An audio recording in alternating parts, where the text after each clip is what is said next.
మాధవరెడ్డి గారు మాట్లాడతారా? ఏదో మాట్లాడాలి, ఎలా మాట్లాడాలి అనుకుంటా ఉన్నారు, మాట్లాడండి. ధన్యవాదాలు అధ్యక్ష. పాపులేషన్ పెంచాలని చెప్తున్నారు అధ్యక్ష.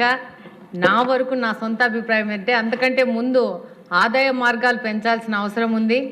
పిల్లలు కనడం కాదు, వాళ్ళని సాకడము, వాళ్ళకి చదువు చెప్పించడము, దాంతోపాటు వాళ్ళని మంచి పొజిషన్లో సెటిల్ చేయడం అనేది చాలా ఇంపార్టెంట్ అధ్యక్ష. కాబట్టి మౌలికంగా ఈ యొక్క సదుపాయాలు మనం క్రియేట్ చేసుకోవాల్సిన అవసరం ఉంది. ఇందాక మాధవి గారు చెప్పినట్టు పిల్లల్ని చాకడం అంటే చాలా కష్టం. ఇప్పుడున్న పరిస్థితుల్లో వాళ్ళ చదువులు కానీ వాళ్ళ ఎక్స్ట్రా కరికులర్ యాక్టివిటీస్ కానీ ప్రతి ఒక్కటి చేయాలి అంటే చాలా కష్టం అయిపోతుంది. మనకున్న ఈ సమాజంలో ఇక్కడున్న ప్రతి ఒక్క మెంబర్స్ కూడా ఈ బాధ్యత మహిళది అని ఆలోచించే మనస్తత్వాలు ఎక్కువగా ఉన్నాయి. చాలా స్ట్రెస్ అవుతోంది. ఇప్పుడు మేము ఇక్కడ ఎమ్మెల్యేగా వచ్చినా కూడా ఇంట్లో ఏం జరుగుతోంది, వంట ఏం చేస్తున్నారు, స్టాఫ్ ఏంటి, పిల్లలేంటి, ఎక్కడున్నారని ప్రతి ఒక్క రోజు వాకప్ చేసుకునే పరిస్థితి మాకు ఇక్కడ. కాబట్టి ఫస్ట్ మనము ఈ యొక్క సైకలాజికల్ చేంజెస్ మీద మొదట ఆలోచించుకోవాలా. ప్రతి ఒక్క మొగలు కూడా సార్ కూడా చెప్పారు ఇందాక, ఈక్వల్ పేరెంటింగ్ అనేది, దాని మీద స్కూల్లో ఎడ్యుకేషన్ కూడా స్టార్ట్ చేసుకోవాలా. లోకేష్ గారు ఆల్రెడీ ఇంట్లో పనులు అని చెప్పేసి మన లాస్ట్ టైం మన అసెంబ్లీలోనే చెప్పారు. జనరల్గా ఇంతకుముందు ఇంట్లో పనులు అంటే ఆడోళ్ళ బొమ్మలు పెట్టేవాళ్ళు, ఇప్పుడు ఆ బొమ్మలు మార్చి మొగోళ్ళకు ఆడోళ్ళకి ఇంటి పనుల మీద సబ్జెక్ట్ ఇంట్రడ్యూస్ చేస్తున్నామని చెప్పారు. దాంతోపాటు టీచర్స్ కూడా స్కూళ్ళల్లో కౌన్సిలింగ్ చేయడం కానీ, మోరల్ క్లాసెస్ తీసుకోవడం కానీ ఇవన్నీ చేసుకోవాల్సిన అవసరం ఉంది అధ్యక్ష. ఇంకొక మాట అన్నారు సత్యనారాయణ గారు, సహా మెంబర్ గారు, డబ్బులున్న వాళ్ళకి ఎక్కువ ట్యాక్స్ వేయాలని చెప్పి, దాని బదులు ఇన్సెంటివ్స్ పెంచుకోవాలా. పేదోళ్ళకి వాళ్ళ పిల్లల్ని ప్రాపర్గా పెంచుకునే అవకాశం కానీ, అవగాహన కానీ, ముఖ్యంగా ఆడవాళ్ళకి చదువుని ఎక్కువ ఎంకరేజ్ చేస్తూ తీసుకొని పోవాలి. కానీ దాన్ని అయితే నేను సమర్థించట్లేదు అధ్యక్ష. ఇంకొక విషయం ఏంటంటే, ఇప్పుడు నేను చూస్తున్నాను, ఇప్పుడు బాగా పేదవాళ్ళతో కలిసి తిరగడం కానీ వాళ్ళు ఉన్న సమస్యలు చూస్తూ ఉన్నాను. ఎక్కువ మంది కన్న పిల్లలు, తల్లిదండ్రులు, వాళ్ళకి ఏమవుతుందంటే అధ్యక్ష, ప్రాపర్ ఎడ్యుకేషన్ ఇవ్వట్లేదు. దానివల్ల వాళ్ళకి ఎడ్యుకేషన్ లేక, ప్రాపర్ బ్రాటప్ లేక వాళ్ళు కొంచెము ఈ యొక్క చెడు అలవాట్లకి దాని మీదకి వెళ్ళే ప్రమాదం కూడా కనపడుతూ ఉంది అధ్యక్ష. సార్ చెప్పిన దానికి ఇదైతే వ్యతిరేకము. కానీ వీటన్నిటి మనం సమకూర్చుకుంటే ఏ విధంగా ఈ జనాభా తగ్గుతుంది, దానివల్ల మనం ఫ్యూచర్లో ప్రాబ్లం ఫేస్ చేస్తాం, మన దాన్ని అధిగమించే పరిస్థితి ఉంటుంది. అంతే అధ్యక్ష. Thank you. ఏమీ చెప్పకుండా రేపు 4th సాటర్డే నుంచి ఇది మాట్లాడకుండా ఎంకరేజ్ చేసి స్టార్ట్ చేయండి ప్రోగ్రామ్.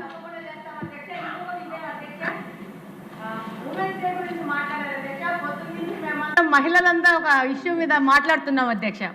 ఉమెన్స్ డే అన్నారు, ఉమెన్స్ డేకి వెళ్ళి ఉమెన్స్ అంతా వెళ్ళేసి మహిళలతో కూర్చొని సంబరాలు చేసుకోవాలో, ఉమెన్స్ డే సెలబ్రేట్ చేసుకోవాలో అని చెప్తున్నారు అధ్యక్ష.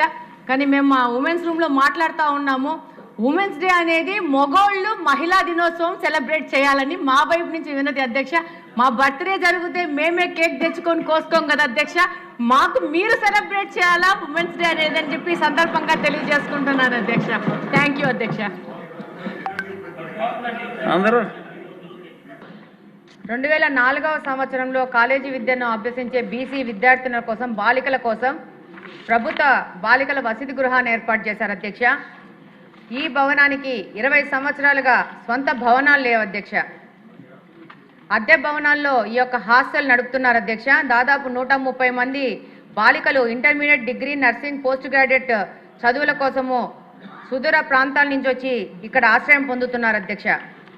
ఆస్పిరేషనల్ డిస్ట్రిక్టు, ఎన్నో ఆస్పిరేషన్తో జిల్లాలో నలుమూల నుంచి వెనకబడిన బీసీ విద్యార్థినులు ఈ ప్రాంతాన్ని ఇక్కడికి వచ్చి విద్యను అభ్యసిస్తున్నారు అధ్యక్ష. దురదృష్టం ఏంటంటే అధ్యక్ష, అద్దె చెల్లించకపోవడం వల్ల అకాడమిక్ ఇయర్ మధ్యలో కూడా యజమానులు హాస్టల్ ఖాళీ చేసిన సందర్భాలు కూడా ఉన్నాయి అధ్యక్ష. ప్రస్తుతం ఉన్న భవనానికి 5 లక్షల రూపాయల అద్దె చెల్లిస్తూ మళ్ళీ కరెంటు బిల్లులు, నీటి బిల్లులు ఎక్స్ట్రా కడుతున్నారు అధ్యక్ష. సరైన భద్రతా సౌకర్యాలు లేని కారణంగా ఆడపిల్లలు అభద్రతా భావంతో ఉన్నారు అధ్యక్ష. సరైన భవనాలు కల్పించి భద్రత కల్పిస్తే ఇంకా పెద్ద ఎత్తున వెనుకబడిన ప్రాంతాల్లోని బాలికలు వచ్చి ఇక్కడ చదువుకునే అవకాశం ఉంది అధ్యక్ష. మంచి స్థాయికి చేరుకునే అవకాశం ఉంది అధ్యక్ష. 2 సంవత్సరాల నుంచి మినిస్టర్ గారికి డిఆర్సీ మీటింగ్లో కానీ అనేక పర్యాయాలు ఈ యొక్క బీసీ ఆస్తుల యొక్క పరిస్థితి వివరించడం జరిగింది అధ్యక్ష. అద్దె భవనము కూలిపోయే పరిస్థితికి వచ్చి ఇప్పుడే ఈ మధ్యనే ఒక నెల 2 నెలల క్రితము ఈ భవనాన్ని మార్చి మా ఇంటి వెనక ఒక భవనాన్ని తీసి బాలికలను పెట్టే పరిస్థితికి ఈ యొక్క బీసీ హాస్టల్ వచ్చింది అధ్యక్ష. దాదాపు 22 సంవత్సరాల క్రితము మెట్రిక్ హాస్టల్ మంజూరైనా కానీ సరైన భవనం లేక విద్యార్థులు బాలికలు అవస్థలు పడుతున్నారు అధ్యక్ష. మరొకసారి మీ ద్వారా మంత్రి గారి దృష్టికి తీసుకెళ్తున్నాం అధ్యక్ష. కడపకు మంచి ప్రభుత్వ పరిధిలో సొంత భవనంతో బీసీ హాస్టల్ ఏర్పాటు చేయవలసిన అవసరం ఉంది అధ్యక్ష. తద్వారా బీసీలకు సాయం చేసుకునే పరిస్థితి ఉంటుంది అధ్యక్ష. ఒక్కసారి అధ్యక్ష, ఇలాంటి కూలిపోయిన పరిస్థితుల్లో బీసీ హాస్టల్ దాదాపు 10 సంవత్సరాల నుంచి కడపలో ఉంది అధ్యక్ష. బాలికలకు ఏమన్నా ప్రమాదం జరుగుతుందనే భావనలో బీసీ వాళ్ళు ఉన్నారు అధ్యక్ష. కాబట్టి తప్పకుండా మీ ద్వారా మంత్రి గారికి తెలియజేసుకుంటున్నాం అధ్యక్ష. తప్పకుండా సొంత భవనం ఏర్పాటు చేయవలసిందిగా కోరుకుంటున్నాం అధ్యక్ష.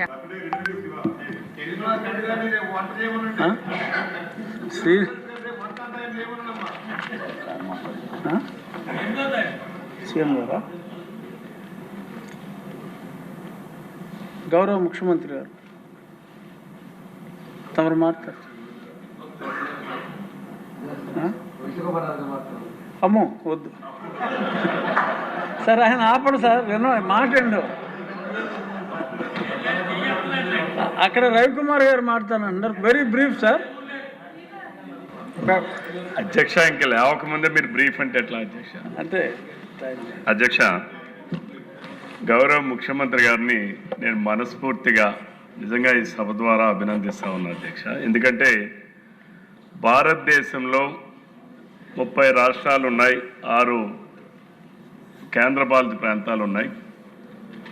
ఇంతవరకు ఒక రాజకీయ నాయకులంటే పరిపాలన సాగించడమే తప్ప రాబోయే తరానికి రాబోయే కాలంలో జరిగేటటువంటి మంచి చెడులను విశ్లేషణ చేసి ముందుగానే ఒక విజన్ని రూపొందించడం అనేటటువంటిది ఒకే ఒక్క వ్యక్తి భారతదేశ రాజకీయాల్లో ఉన్నటువంటి ఏకైక వ్యక్తి, అది మన గౌరవ ముఖ్యమంత్రి చంద్రబాబు నాయుడు గారు.